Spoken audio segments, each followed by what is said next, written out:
Endocrine glands, as we know, release hormones, and it's these hormones that are responsible for producing effects. So here you will learn the names of the hormones produced by the endocrine glands, and you will gain an understanding of what they do. Now, in the last video, we mentioned that the hypothalamus releases hormones that tells the pituitary gland what to do. We aren't going to talk about the hypothalamus in this video because it's too big a relationship to cover in a short amount of time. But we will talk about the hormones that the pituitary gland releases. So here are a list of hormones that the pituitary gland makes. Bear in mind that the pituitary gland does actually release 2 more hormones, but the pituitary gland does not make these hormones. So the hormones that the pituitary gland does make include growth hormone, which tells cells to grow, adrenocorticotropic hormone, or ACTH for short, and this tells the adrenal glands to release their hormones. Luteinizing hormone and FSH control the actions of the testes and ovaries. TSH is known as thyroid stimulating hormone, and this hormone tells the thyroid to release its hormones. And finally, prolactin tells the mammary glands to release milk. So really, the pituitary gland is releasing these hormones and making them, and these hormones then tell the rest of the body what to do. The pineal gland, if you remember, affects sleep patterns, and it does this by releasing a hormone known as melatonin.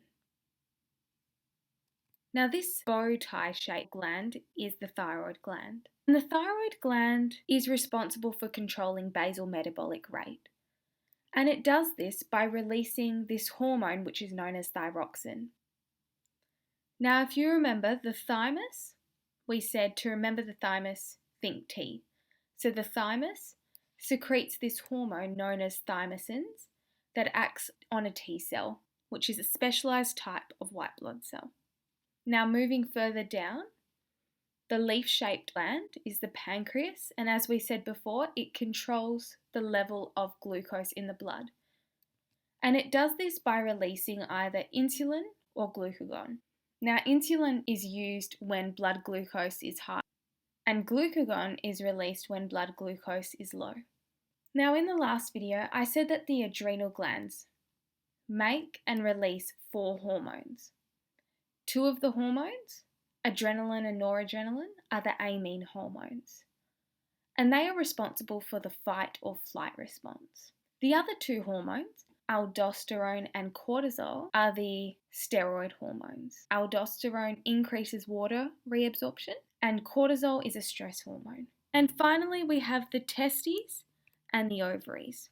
Now, in males, the testes are responsible for producing the hormone testosterone, which causes development of secondary sex characteristics. And in doing so, it also affects most of the cells in the body. Whereas the ovaries in females releases 2 hormones, estrogen and progesterone. So to recap, you now know where the endocrine glands are located, you know what hormones they make, and you have a basic understanding of these hormones' effects. So if you liked this video and if it helped you, feel free to subscribe to our channel, and if you have any questions, please post them.